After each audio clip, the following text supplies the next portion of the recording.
Hey everyone, welcome back to another episode of Strip by Sia, your podcast for strippers, sex workers, and all the fancy naked people in between. I am your host, Steph Sia, aka Kimchi on stage. I am a dancer, content creator here based in Vancouver, Canada. And this week is going to be a bonus episode. I recently guest lectured last week at Florida State University. And if you have heard of my other lectures there at Florida State, this one's a little bit different. I included some current issues that us sex workers are going through, including going over briefly the OnlyFans scandal, unionization, some things that are kind of going on in terms of like employee versus independent contracting in North America, and some other things in terms of like my regular lectures. So taking a break this week, so I hope you guys enjoy this episode, and it'll be back to regular scheduled programming the week after, and that's pretty much it. And I apologize in advance. This is the first in-person class that I have had to Zoom over, so the sound is a little bit faded. It's a little bit far when you hear Alicia, who is the professor there and whose class I was guest lecturing in. So, and if you don't hear the students talking, it's because I couldn't hear them either. So she had to relay the questions back to me. So without further ado, here is my recent guest lecture at Florida State University. Okay, hi, hello. I'm just gonna put this on full screen, so just bear with me here. Okay, wow. Hello, everyone. This is a little bit different. I forgot that in-person classes were happening already, so that's really neat. Thank you so much, Alicia, for having me again, and thank you to Florida State for having me once again to speak about sex work. We have an hour and a bit, but I'm going to try to condense it all within the hour, just leaving some room in case we have any questions and whatnot. I know there's a lot to go through, so I'm going to do my best in trying to tackle all the questions and issues that we as sex workers face, and any questions, hopefully I can answer it to the best of my ability. If you wanted to have some questions and type them into the chat box, I can do my best to try to address them at the very end of class, or Alicia, if you could help facilitate any questions if they come up. This is a different format than usual, so we're going to try to tackle everything over the next hour and a bit. So I guess I'll get started with the presentation. This is very interesting. And also, I'm glad that you have a class on this as well. It's so progressive. So yay. Thank you for allowing us to have some space. So my presentation is all about stripping down the sex industry. And a little bit about me. You're probably wondering, who am I? And I'm Steph Sia. That's my name. I also go by the name Kimchi on stage because I am also a stripper. I'm also a digital content creator here based in Vancouver, Canada. And I was also a former sugar baby as well in my past life. And in my vanilla life and my vanilla job, I am also a digital marketer and a communications specialist. I work with a sexual health company and other companies around the Lower Mainland in Vancouver, working on like newsletters and social media and fun stuff. So that's my day kind of job. And I'm also the host of the Strip by Sia podcast, which is where I interview different sex workers or different aspects of the sex industry to really provide a holistic approach to sex work and the sex industry, and to share real lived experiences of sex workers with an aim basically to help destigmatize sex work. And hopefully you find it interesting. I have new episodes every single Sunday, and yeah, we've done three seasons now. Your professor Alicia has also been on the show as well, so be sure to listen to that episode. It's very interesting. And that's just a little bit about me in a nutshell. I'm going to go into more detail in terms of my story, kind of how I started in sex work, what I've learned over the past almost 8 years or so being a sex worker and what we are working on in terms of issues that we're facing. Sorry, Alicia, did you say something there? No, you're good. Okay, perfect. I thought I heard a squeak. So, so that's just me in a nutshell. Basically, my podcast, as I mentioned, it was a passion project that started over 2 years ago now, when I was working at the club, and one of my customers mentioned to me, and I thought it was really interesting. He mentioned that, strippers, they have such fascinating lives. You know, a lot of them, at least here in Vancouver, are influencers who have all these fabulous lives and so many different stories to share. And I thought that statement really rung true to me. And I thought, this is really interesting. Like, you have something here. And I just kind of let that marinate it a bit. And then 2 weeks later, I started my podcast. I had a lot of contacts, of course, here in Vancouver, and a lot of people spanning across the industry. So I thought it would be a really good opportunity to really showcase different stories, and also real stories that show like the reality of what our lives are, instead of just what you see in the movie like Hustlers or like TV shows, or how the media depicts us sex workers to be. So I thought it would be a really great learning opportunity and also educational opportunity for those who are maybe not in the industry and who are not familiar with sex work. And I thought it would be a great way to kind of diminish some stereotypes and try to destigmatize the work that we do, because the work that we do is highly stigmatized. So basically, I've been doing it for the past couple of years. First season was really just, I didn't know really what I was doing. I didn't know how long I would be doing the show for. Season 2 had more of an advocacy approach, and it was very political. We go into different policies, both here in Canada, but also a lot in North America, especially the USA, since a lot of my listeners are based in the USA. And then season 3 is just kind of blurring the lines between what is defined as sex work and different avenues and niches that we go down. And then season 4 is a big question mark. So we'll see in terms of like what I'll be focusing on in that season. But it's been a blast so far, and I'm really surprised at how I've connected with so many people and how many stories I've got to share, and the pleasure of sharing those stories. So it's been a wild ride. So that's just a little bit about me. You can find it on any podcast platform. If you're interested, feel free to take a listen and rate it 5 stars and write a review. Okay, so let's keep going here. This is, let me see. So I know with all of the other classes I've lectured in as well, whether they're here at Florida State or also at universities here in Canada, a lot of people have been really interested in hearing my story about, how did you get involved with sex work? What was your first foray into sex work? Just because there's so many different forms of sex work out there as well, right? So basically, I first started in sex work, and I didn't really realize it was sex work at the time. Basically, I went through a big breakup back in 2013, and my roommate at the time told me about a website called Seeking Arrangement.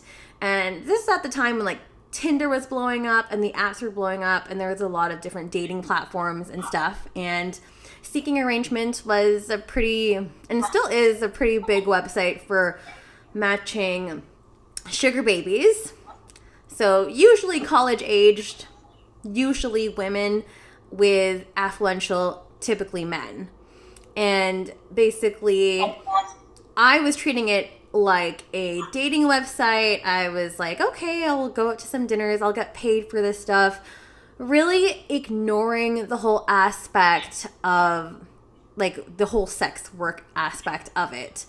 And for me, I was in complete denial of what this work was. I didn't consider it as work. I was kind of in denial about the sex aspect of it, because I was like, okay, I'm just going to go out with these older gentlemen and get paid for my time. And it was really a struggle because I was obviously trying to go through this breakup and also just trying to keep things together, but also I was wanting a distraction at the time. And I was sugaring for a few years. It's a very emotionally draining aspect of sex work, I would say, that a lot of younger women tend to go into, to one, pay off their bills, to pay for school, to buy things, you know, to have money. Because like as students, and as you might know, you can maybe relate to this too, school's expensive, living expenses are expensive. I live in Vancouver, Canada, and it's one of the most expensive cities in the world. So to me, the money factor was especially appealing to me, and having that lifestyle. And I was so attracted to that lifestyle of like, okay, I can go to all these places. I don't have to pay for anything. I just have to spend my time, you know, in exchange, and also my body with these men. And I really enjoyed it. It was a lot of fun. I just feel like I came into sex work and sugaring at an older age where I feel like most individuals would go into it, say like first year of college. I was 25 when I went into it, so I feel like I had a little bit more life experience, which I think was helpful. But even still, as you were hearing my story, still really naive going into sex work. So, and again, not really realizing or understanding or accepting that it was sex work. So a few years of that, I stopped doing that, and then I started pole dancing at a local studio for fitness, for fun. It was across the studio. I was across the street from an office I was working at the time. And in preparation for a competition, I tried amateur night, which is a contest that usually happens when agencies or clubs are looking for new dancers. The point of this amateur night is to offer, you know, potentials a job as a stripper. So for me, again, there was this naivete thinking that, oh yeah, is this a fully nude thing? Like I was really unsure about it before, and then I just kind of went for it, and then started working at the strip club a couple years after that. So even though I had won a couple amateur nights, I still had this hesitancy, and I just really wanted to create some space between, you know, me as a pole dancer and me as a stripper. I didn't really want to label myself as a stripper because of the stigmatization that comes with it. So there was like a lot of internal battle, I would say, that came with that. And then again, as I mentioned, 2 years after that, I started stripping, and that was really a lot of fun. It was really a learning moment. I'm still a stripper to this day, but I still feel like I'm a baby stripper in so many ways. But it has been a fun journey. I've learned a lot over the past couple of years, and I've met so many great people who have been on the show, which I've been able to share their stories and whatnot. But then, as you know, COVID-19 happened last year. It's still happening, but things are still starting to reopen again, which is really nice. And basically, I started being a digital content creator, so having an OnlyFans page, making custom videos and content about 2 years ago as well, around the same time that I started the podcast. And then that is still going to this day, and it's something that I'm continuing to do because I'm finding that, to me, it's a lot safer for me personally, and also on my own time, whenever I want to, kind of thing. So that's kind of my aspect of where I am with sex work in terms of like how I got started, you know, where I'm coming, and my learnings and understanding of what the work is. So hopefully that makes a little bit of sense. But yeah, there's 3 different phases there. Okay, so I wanted to kind of ask everyone, and I'm not sure how this is going to work because, again, the class is in person, but I know there's a couple of people that are here remotely as well. But I wanted to ask the audience, how do you define sex work? And I'm not sure if, Alicia, if you want to ask around in your class and share some responses if people are not shy? Feel free to go ahead. Sure. So I don't know if she can hear you if you all respond to that. So let's try it. How do you define sex work? It's an experiment, staff. Okay, I can hear you guys. I can hear you. Okay, good. So y'all, we just talked about sex work and give examples. How do you define it?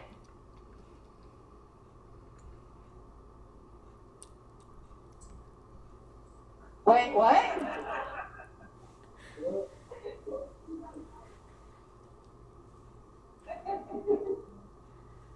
I'm hearing some laughter. Alicia, can you repeat what they say? Because I can't hear them, but I can hear you.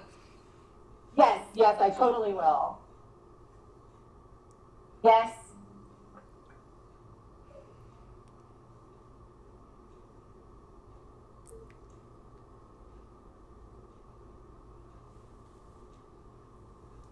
Okay, so one definition we have is when you're receiving compensation for doing any kind of sexual activity. Yes. Mm-hmm. Anything else? It's more than just sexual activity. Yeah. Yes. Maybe, yeah. So what's your definition, Steph? Yeah, so my definition over the years has evolved, but this is the definition that I've come up with so far. So a type of sexualized service in exchange for monetary value, affluence, status, or power.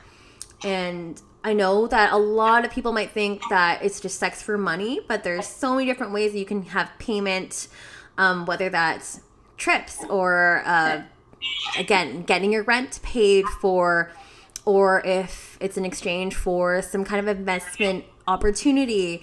There's so many different ways that you can kind of define this. So this, for me, encompasses what I define sex work to be. But again, great definitions around in the audience. Thank you so much for contributing to that. And I'm always curious to hear people's responses and how they define it and how people perceive it. So thank you so much for that. But yeah, I think it's always important before I kind of go deeper into things in terms of the presentation and just to ensure like what we are defining as sex work, because as you'll see, there's going to be, there are so many different types of sex work that are out there. So let's continue here.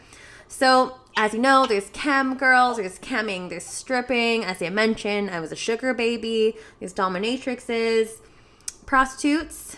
I don't like using that term personally, but full service sex workers. There's so many avenues of sex work out there. Some people would even consider professional cuddling as a type of sex work as well. There's so many different types of modeling involved too. So it's a really, really, really wide umbrella. It's a wide net that encompasses a lot. So I just really want to share this diagram here by Laszlo in terms of the hierarchy. And I wanted to also mention why this is important, because although there are so many types of sex work, there is a lot of hierarchy. I want to use that in loose terms, but there's a lot of challenges and issues that we in our community face as well. So as you can see here in the diagram, you can see cam girls, and this is only one aspect. I think there are 6 types of the hierarchy depending on which author you're looking at, but this is just one aspect of it.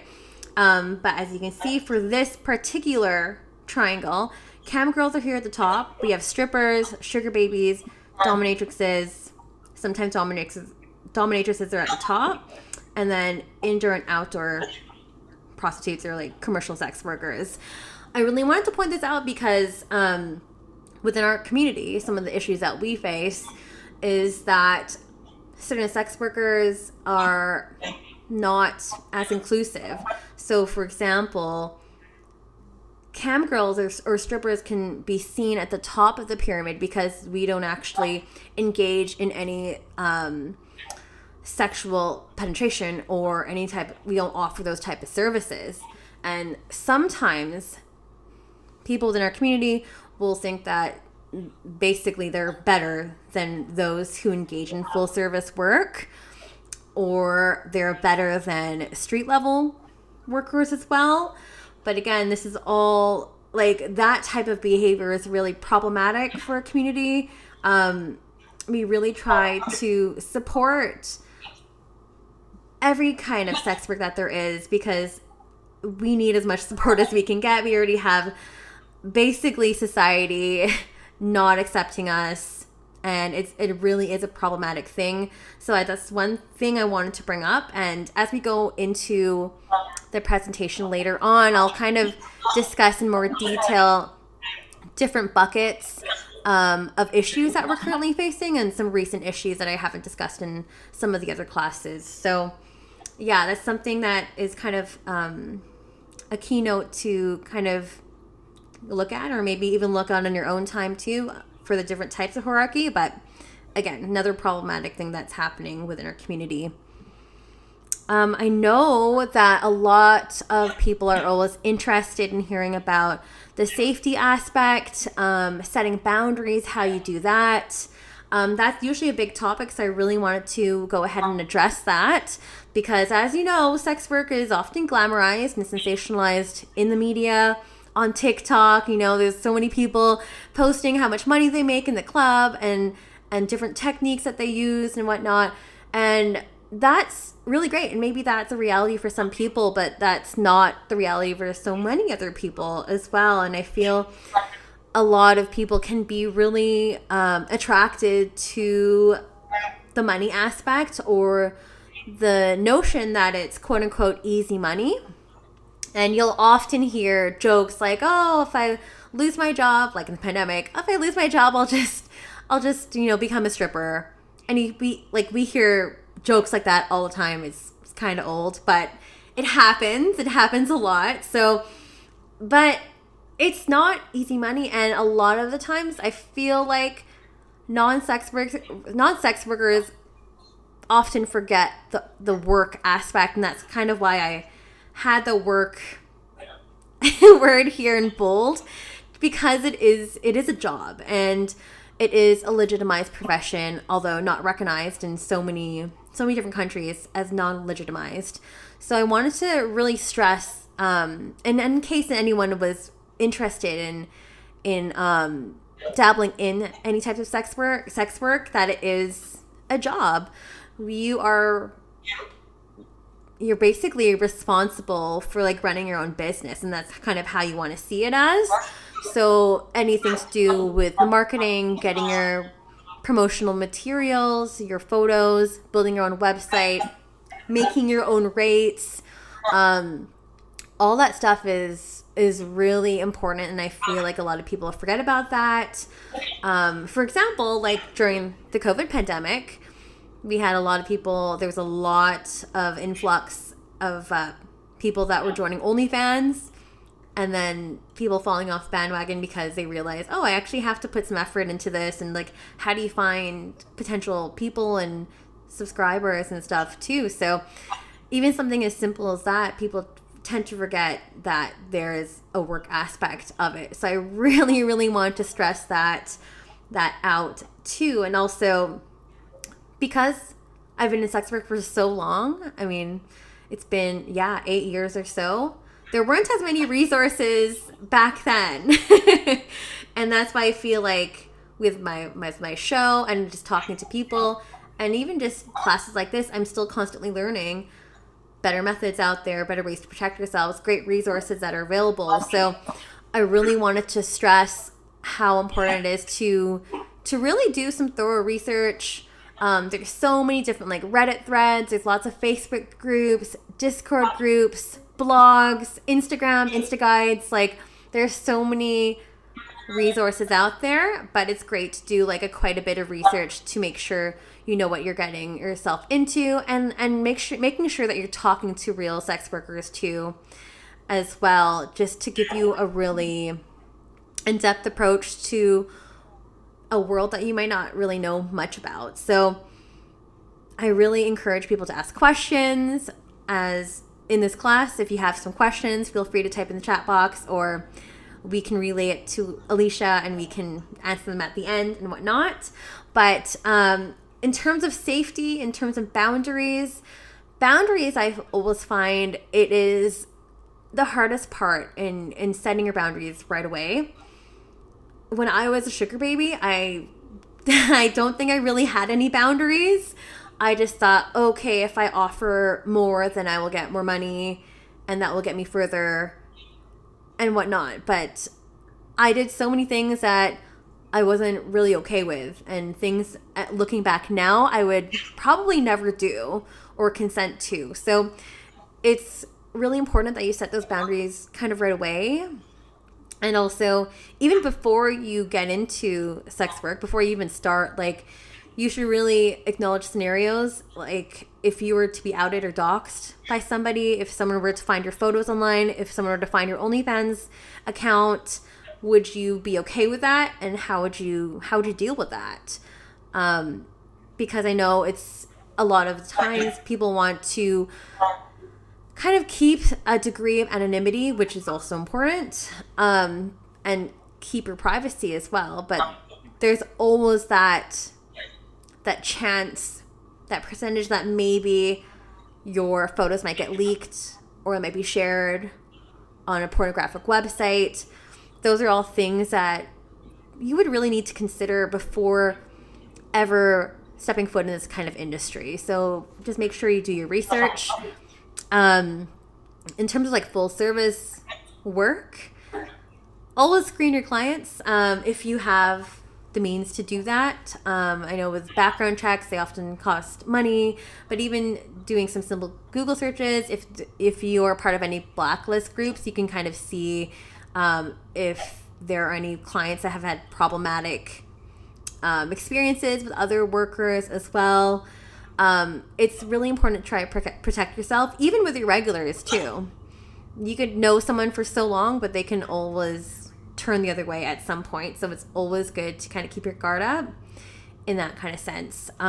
Even something simple, if you're doing digital or online work, people might think that's just as safe or the safest option, but it's really important because you still have to scrub your data off of your photos, your media.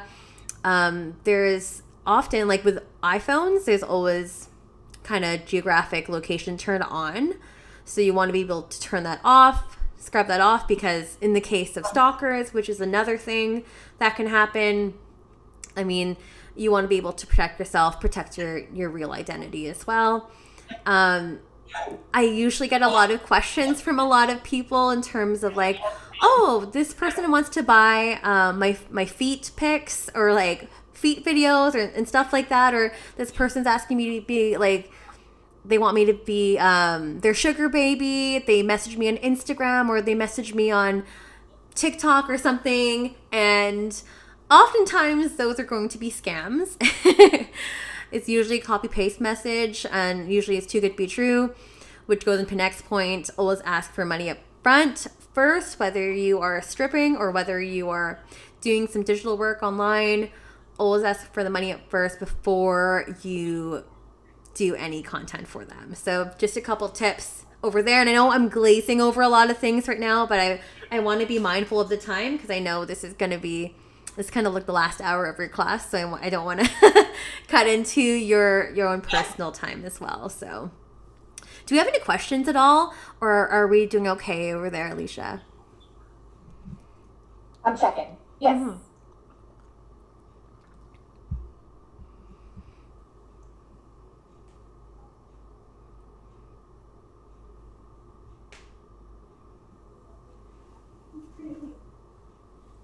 So the question was regarding scrubbing your data. Like, how do you know how to do that? Do you hire somebody that's tech savvy to do that and help, or how did you learn? Yeah, there's honestly, if you just Google remove EXIF, EXIF data from your phone, there are a number of different websites that can do that for you. Sometimes there's a small cost that comes with that. That's probably the easiest way to do things. And it also can be a little bit time consuming as well, depending on how much content you're doing. But that's one way that you can do that. I know there's different apps that also offer that service as well. So you can do it that way. And yeah, Interesting. great Thank question. you. Yeah. Anybody else have anything right now? Okay, we're good. Okay, cool. I just realized I've been just like plowing through all of these slides, so I'm sorry if there were any earlier questions. My apologies. We're good. We're good. Awesome. So I want to kind of go into some more specific issues that sex workers face as a whole. So we'll kind of go into a few things. I think I have 3 major buckets here that I want to kind of chat about and talk about. So, and that are currently like things that we are currently facing. So, and I'm sure that you have all discussed, or maybe you haven't yet, but fossa sesta. So this is something that comes up a lot within, yes, lots of problems in terms of how it affects sex workers. So if you're not familiar, I just left a couple notes, spark notes here up on the page here. So FOSTA, so Fight Online Sex Trafficking Act, and also the Stop Enabling Sex Trafficking Act. So FOSTA SESTA, as you may or may not know, I'm not sure, Alicia, if you taught this week or like next week, but I know you definitely cover this in class. Talked about this part yet, Steph. Oh, you have not? Okay. So they might have a point of reference, but not from class. Okay. Well, this is a major thing that does affect sex workers, especially in the American context here, where you guys are based. So yes, this became law back in 2018 under the Trump administration, and you may have heard about this, but basically this was an effort, and this law was created to, as the name suggests, stop the enabling of sex trafficking. And this was a huge thing that happened a few years ago and is still in effect to this day.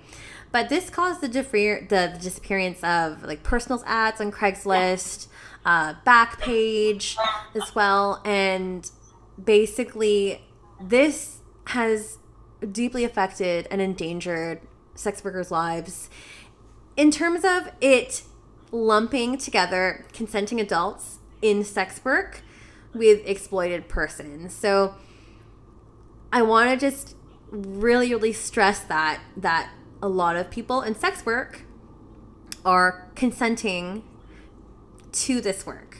Okay?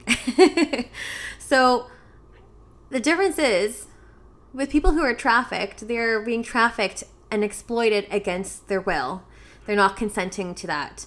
And the trouble here is that sex workers, we are consenting to the work that we want to do. This is our right. This is our chosen profession. We often, with this particular law, get lumped in with people who are trafficked. And of course, there are always instances where maybe that has happened for some individuals.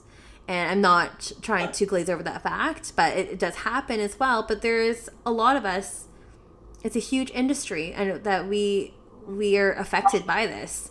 This really pushes sex work even further underground. So without having any places to advertise safely, that rids of any ways to properly filter your clients. It also makes work hard to find, or harder to find as well. And it's really problematic, and it's something that's still going on today. Even in Canada, we don't have fossa sesta in Canada, but we do have similar style bills and laws that also make it quite difficult for sex workers to exist. So, and I won't go into too much detail, but they are similar in some aspects. But we have in Canada, we have Bill C-36, which again, it is similar. It prevents from the advertising of sex work, which again makes it really difficult for people to find clients, or to also filter out certain clients that are trying to pursue you. That any type of work in brothels is also deemed illegal. Living off the means of sex work is also not allowed as well. So it can make even simple things like housing really unattainable, or even opening up a bank account, something that's so simple and that should be accessible. It really restricts those kind of notions. So it's really tricky. We also have there's another law that is trying to come into effect recently in Canada that kind of mirrors FOSTA SESTA as well. That really, again, is aiming to stop sex trafficking, but again, we just get mixed up in the law, which is not a great thing to be in. So those are just kind of like some of the larger aspects that are happening to sex workers here in North America. There are also some equivalent laws in other countries as well, in Europe, also in Asia as well as in Philippines. So yeah, it's a really tricky place to be in, and we're not seeing much progress in this area as well. So those are just one of the buckets and one of the issues that we face, and that's a pretty big one too because it's an actual law. So what else do we have? Oh yes, this is another big one too. So anti-sex work rhetoric. Oh, sorry, were there any questions in regards to FOSTA SESTA or? Yeah, yes, we do. Hang on Okay, just a second. sorry. I'm going to just try to ask questions after each slide. Okay.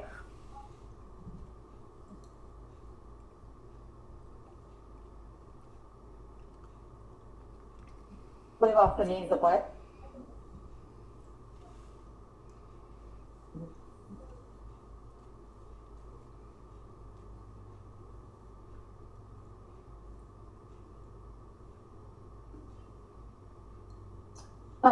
There was a question about something you said about not being able to live off of the money you make with someone, and whether that meant that you have to have another job to compensate, or so I'm not really clear. I guess, can you expand on what you meant when you said that in Yeah. relation to FOSTA and SESTA? Yeah, so that's actually in relation to Bill C-36, so here in Canada. So that's not in FOSTA SESTA, but something that we are going through here up in Canada. But you can't live off the avails of sex work in Canada. So yeah, I mean, you'd have to either get another job if you can, unless sex work is your only job, then that makes it really difficult. Again, you'd have to like kind of go under the table there, or find other ways to make your money, because again, it's blocking people's ways of making money, and that again, it's just a job. So, but here it's parts of prostitution are legal and some aspects are not, which makes it like a really weird gray area in the Canadian context. But it's interesting, but also really unfortunate. So hopefully that answers the question. So does that mean that the income that you make in Canada can't be used for, like, you know, if you move into a place and it meets income requirements, you can't, that money doesn't count? Exactly. Yeah. Okay. Gotcha. Does that answer your question? Okay, we're good. Were there any other questions there too, or? Yes. Oh, this is a good one. What do you do about health insurance? Oh, yeah, that's a great idea. That's a great idea. Well, here in Canada, I mean, health is free. Healthcare is free in Canada. Absolutely. Yes, but as I mentioned earlier too, with sex work, you're kind of treating sex work as your own business. So you're deemed as an independent contractor. So there's certain things that you can write off. There's certain things you can get taxed on and whatnot. So if you want to treat it that way and look at it in that approach, there's some things that you can kind of write off as well as it relates to your business. But health insurance is, I'm not sure about in the American context. I'm not sure, Alicia, if you have more information on that. Yeah. In regards to, like, I have my own therapy practice, and my accountant asks me for my medical bills, like how much insurance costs my premiums were every month, how much my medications are for any procedures I have, stuff like that. So it goes somewhere, gets helped in my tax bill. I don't know what she does. I just give her the numbers. And it sounds like there's no organizations or anything in Canada where you could work for to perform sex work and get health insurance, like a compensation package or anything like that, right? Not that I know of, no. But I do want to mention taxes, because yes, we do pay our taxes as well, because I feel like a lot of people would think that we don't, but we are law-abiding citizens and we also pay our taxes as well. So hopefully that answers the question. So, other questions so far? Okay, we're good. Okay, let's continue. I'm trying to be mindful of time here. Okay, only a couple more slides left, I promise. So we're going to be talking about anti-sex work here in different capacities. And again, I'm sorry if I'm kind of glazing over things, but I know we have a bit of a time limit, and I know it's evening over there where you are. So let's get into it. So I wanted to speak a little bit about censorship that sex workers face. So some simple things like shadow banning. And if you've never heard of the term shadow banning, that's basically when you can't post, or your account gets suspended, or your posts get hidden. So for example, if you use some certain hashtags like stripping or porn or pornography, those hashtags won't show up at all, or your content just won't be found.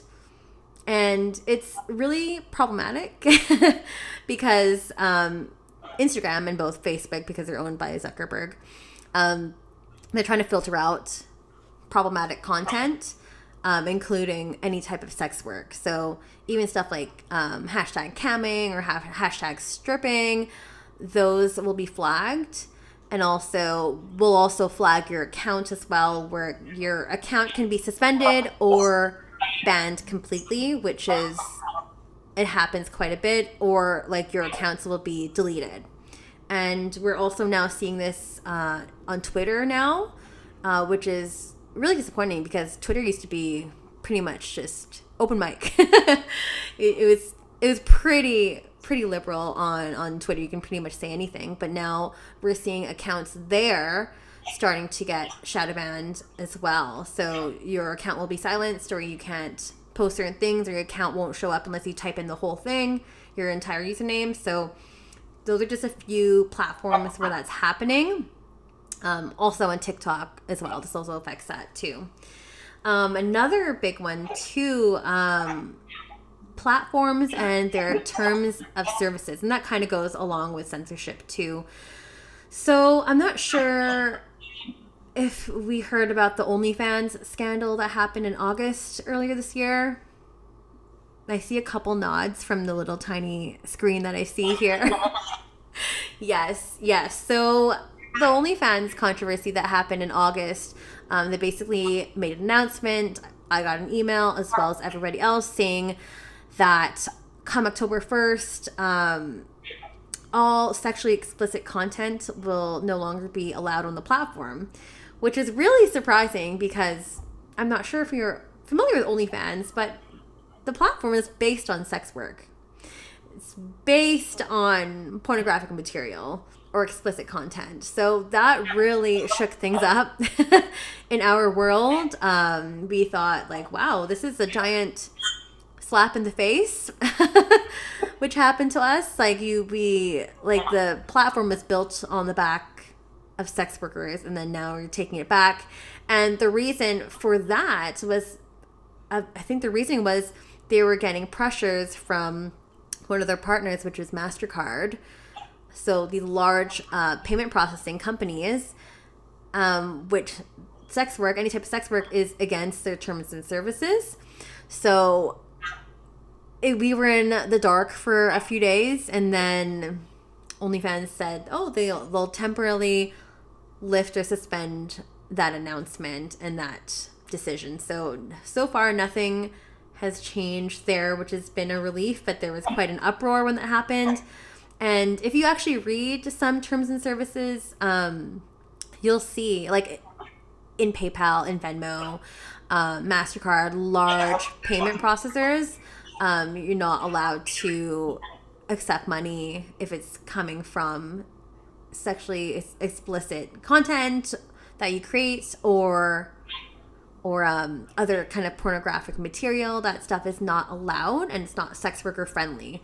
So in certain circumstances, if you're receiving payment from, say, a client on PayPal, sometimes your account will be flagged, and sometimes your account will just be banned and suspended, and you won't be able to get those funds that are in your account. So that's something that definitely happens to sex workers. Luckily, knock on wood, it has not happened to me, but it's really tricky with payment processors.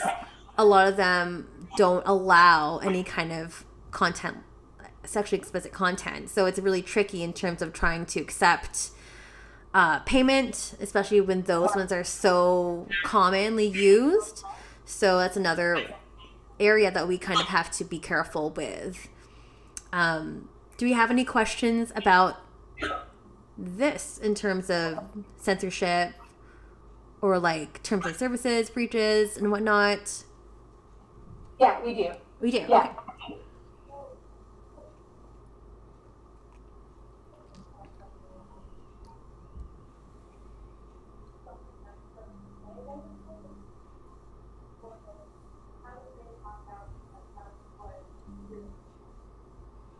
So the question is, how do PayPal and Venmo find out that that's what you're receiving money for? Mm-hmm. How does that even get discovered? Yeah, that's a great question. So sometimes if your client writes in, for services or like last night or some kind of, there are certain keywords that get flagged, that can be an indication of like, okay, this may be from something that we don't allow on our platform. So I don't know exactly what keywords are banned, but sometimes if you're getting random payments here and there that doesn't really add up, that you don't always get, sometimes that can be deemed as suspicious. It's just like if you're using your credit card and there's like a purchase that maybe you didn't authorize, or that was a lot more than what's in your usual kind of activity, those are seen as flags. So I'm not sure if actual real people are flagging this or if it's just a robotic kind of algorithm or a keyword that they're looking for, but that's those are considered flags. And that's why if you are using PayPal or Venmo as a way to receive payment, it's good to kind of notify your client, be like, just write something that's kind of neutral that won't cause any red flags to come up. Right. Mm-hmm. Good. Yeah. Great question. Yeah, we have another question too. Yeah, Sure. Michelle.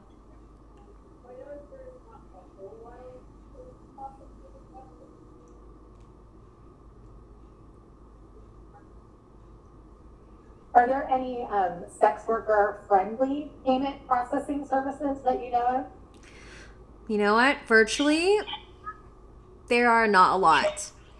Unfortunately, there has been a lot of talk, and a lot of sex workers have been moving to cryptocurrency, like Bitcoin.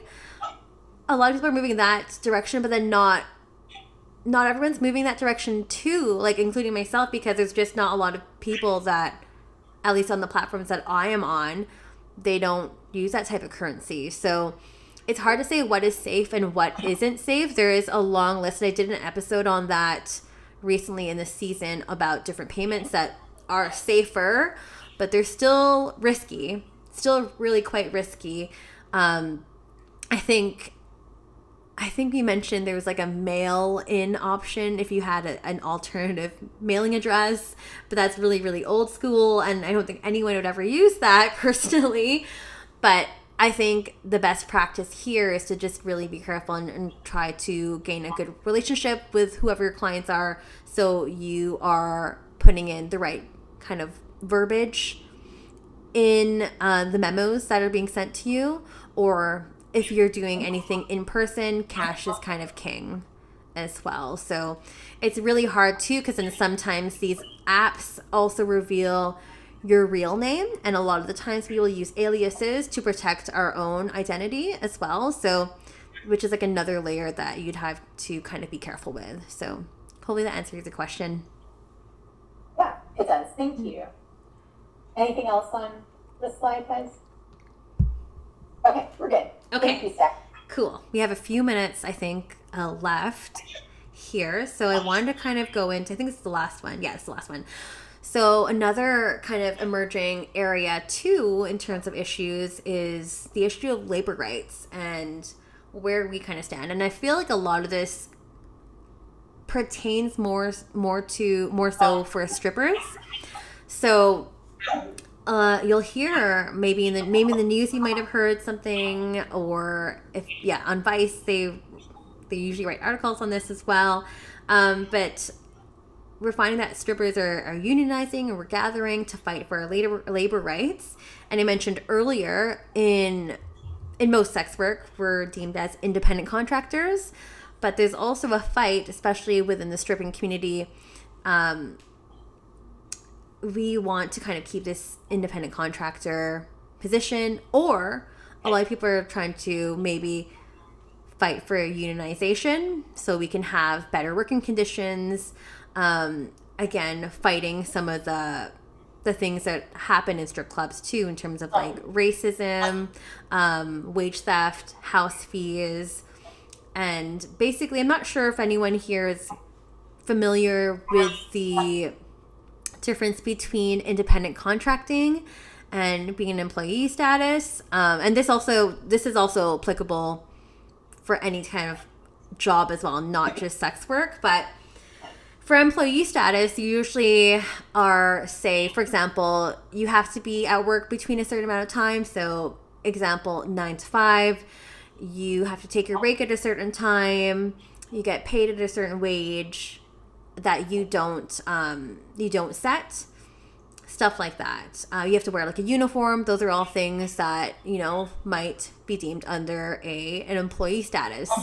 Independent contractor, you can set your own rates, you can set your own hours, you can get there whenever you'd like, and you do your own taxes. Employee status, they can give you a form for when you do your taxes. So, for example, an issue that's kind of occurring right now, at least in the past few years in California, we're seeing that strippers are now defined as employees of strip clubs, which a lot of people seem to be very angry about, because for many, many years, for decades, they've been deemed as independent contractors. So we're wondering why there's a big sudden change on this in terms of definition. And now we're seeing more and more people wanting to unionize to get better working conditions. And I've mentioned here already, there's wage theft that can happen. And when I say wage theft, there's like a number of fees that get docked from our paychecks, whether it's drinks or, promo material and stuff like that. That can get docked immediately from your pay. But sometimes, like, for example, for a colleague of mine, she was getting docked a number of dollars off of her paycheck and things that she never had. Like, she's like, oh, well, I didn't drink any drinks on these nights, and why am I getting docked pay on this? That house fees, if you don't know what house fees are, they're usually a set amount of money that you pay to the club for you to work there, and that number kind of increases as the night goes on. So the earlier you come, the lower your house fee will be. The later you come when the club is busy, the higher your house fees are going to be. And some people find it's like really, some of the house fees, I mean, it's more applicable in the US. The house fees are pretty outrageous. And there's so many different kind of problematic business practices. Some clubs prefer certain races over other races and aren't as equal in that kind of way. So the aim here is to hopefully create a safe space and to promote a healthier working environment for workers. So that's just another kind of area that I wanted to shed light, because this is also happening for us here in Canada as well and in Europe. So yeah, just a couple other things there too. Were there any questions in regards to that? Did anyone know that there are stripper unions in North America? Unions? We're getting a bunch of no's. Yeah. Usually people don't really know about that, so which is kind of a fun fact. But yeah, no, it's just like we deserve better working conditions, just like any other job too, right? So, right. Awesome. Well, that brings me to the end of this presentation. I just wanted to see if there were any other outstanding questions. I know there's 15 minutes left in class, so. Yes.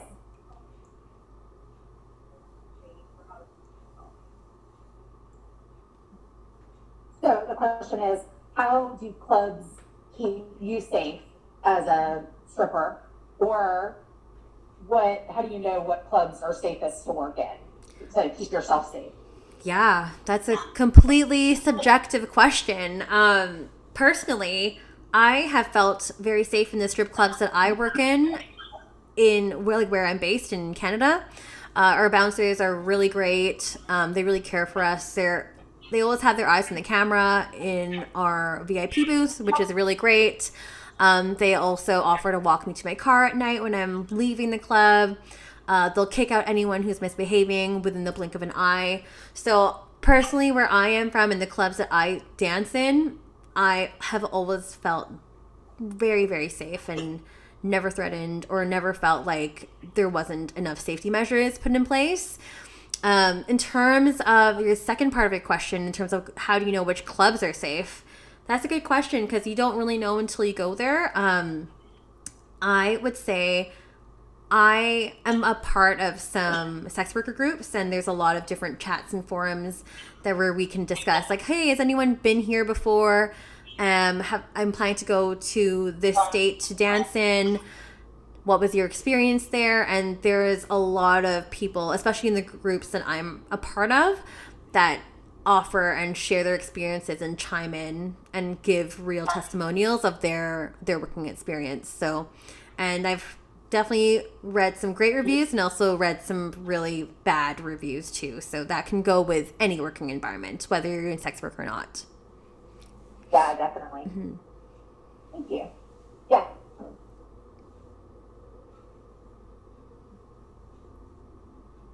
How did you come up with your alias? Oh, kimchi? That's a good question. Well, I'm actually not Korean. I'm actually Filipino Chinese, because people are like, oh, are you Korean? Is that why you like kimchi? No, I was actually really inspired by RuPaul's Drag Race. Kimchi was my favorite drag superstar in, what was it, season 10? So I kind of stole the name from there. And also I really do like kimchi. I make it a lot at home, and it's good for you and it's spicy. So that's a real story. Question? Well, I have a question, Steph. Yeah. So next week we're going to be talking about relationships in this class. And so if you are comfortable sharing, how do you navigate romantic relationships while you're a sex worker?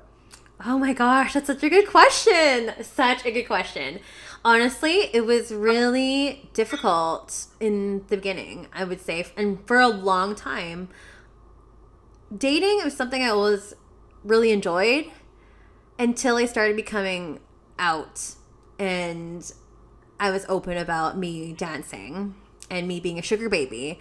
I remember having an experience with a person I was dating for a month and a half for some kind of short-lived experience, and I was on a reality show for a sugar baby show, based here in Canada, and he had seen the video and just completely discounted anything that we had built together.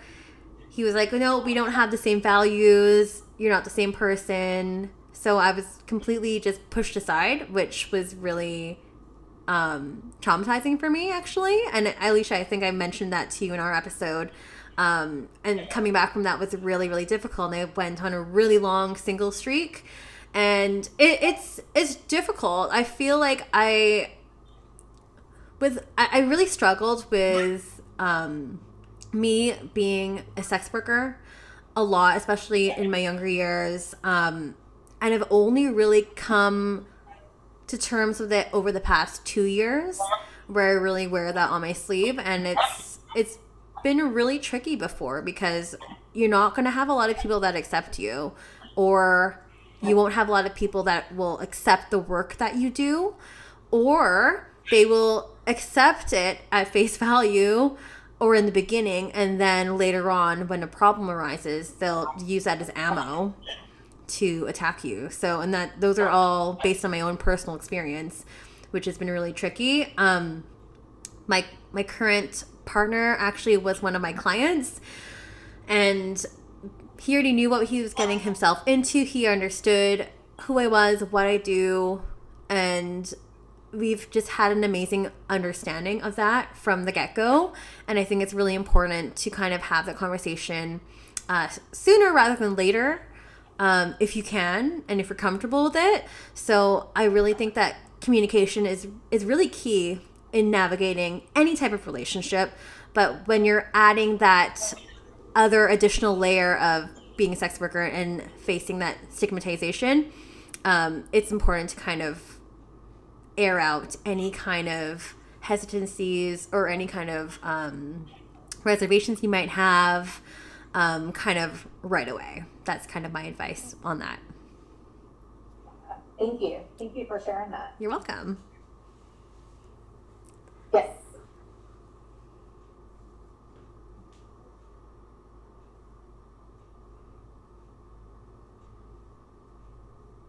Oh. The question is, how did our paths cross? Oh, Alicia, do you want to share the story? Well, yeah, sure. So, summer of 2020, when this class usually would meet in person, but of course we were switched to the online format, I used that as an opportunity to get creative with our guest speakers.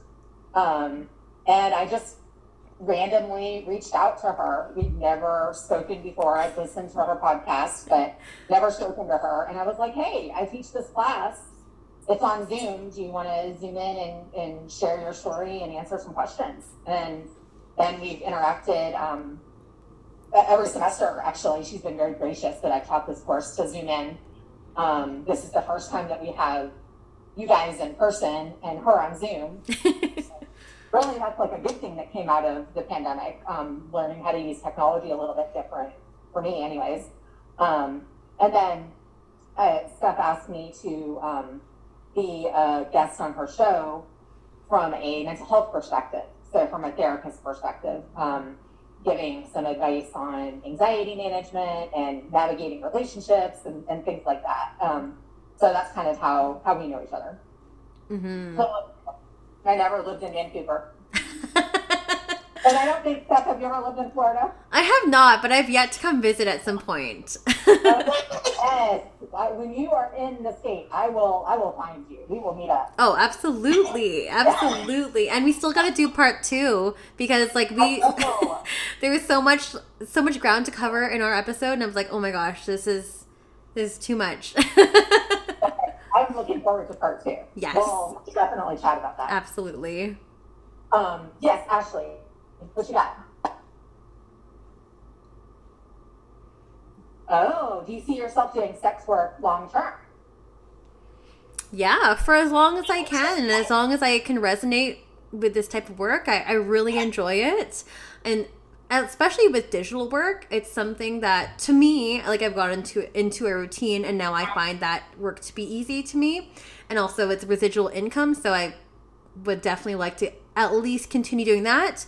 With stripping, I definitely want to continue that for as long as I can. And I know so many of my friends that have, had families and they've come back working and stuff too. I want to see how long I can do this because I really do truly enjoy dancing, and I love entertaining and being on stage. I think that's so fun. As in terms of sugaring, I've long closed that door for quite a few years now. It's not something I personally wanted to engage in anymore. It was great for when I was younger, and then now with the relationship and everything, I'm not doing any type of in-person work anymore. So yeah, but yeah, I want to continue working in sex work and continue the podcast for sure. Thank you. Yeah. Oh, okay. How do you avoid developing feelings for your clients? Oh, that's a great question, actually. And that can go in with next week's talk as well. It's really easy. It is really easy because I view it as a job, and I've never caught feelings for anybody except for my current boyfriend, who is my client. And that was a gradual thing, and that was both a mutual thing too. But in terms of like being at the strip club, it's so easy for me to disconnect. I'm always like, if I'm giving dances to someone, I'm like thinking about what I'm gonna make for dinner and stuff. Like I'm really treated as a job, right? And having been in relationships with people in my office job before, like way back in the day, like I would never do that again. So I really try to be as professional as I can be. And I really try to separate business and pleasure as much as I can. Sure. Thank you. Mm-hmm. Good question. Yeah. I think we might have time for one more question. Sure. Any last minute ones? Yeah.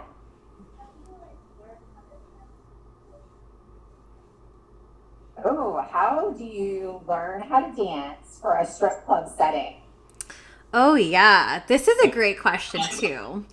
Okay, so I know that class is wrapping up soon, so I'll make it quick. But being a professional pole dancer as well, like competitively, pole dancing and strip club dancing are completely different. So being on stage, you are a performer and you are an entertainer, and you need to be able to connect with the audience. And I've seen some amazing pole dancers do amateur nights, and they're doing all these crazy tricks and stuff, and that's great. And I used to be that person too, doing all these crazy tricks. And honestly, in the audience, no one really cares about that stuff. It's really about how you connect, how you're interacting with people in your front row and stuff like that. Honestly, because we're on stage for, at least in Canada, 18 to 20 minutes per set, that's just like 4 to 5 songs, it can be really, really tiring. So doing pole tricks all the time is not really realistic. It's not really something that real strippers do. Like, yes, we'll do that for certain shows or certain sets, but honestly, there's a lot of twerking and rolling on the floor. And it's really different than, say, when I'm competing on a professional like pole dancing stage. It's a very different environment, very different choreography. When I'm dancing on stage, it's a lot of freestyle. So yeah. Yeah, good. Yes.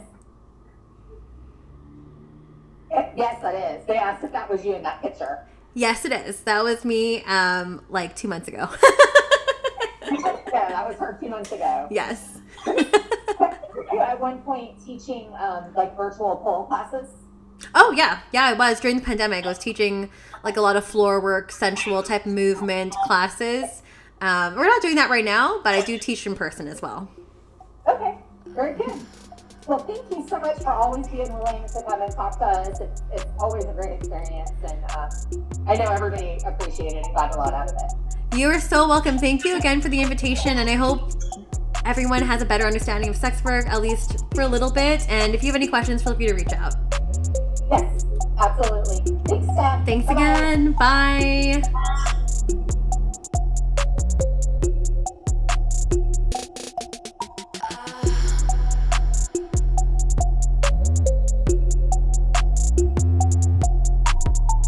You're listening to Strip by Sia, hosted, produced, and edited by Steph Sia, artwork by Maria Bellandarama, music by Ted D, and photography by Ian Dabburn.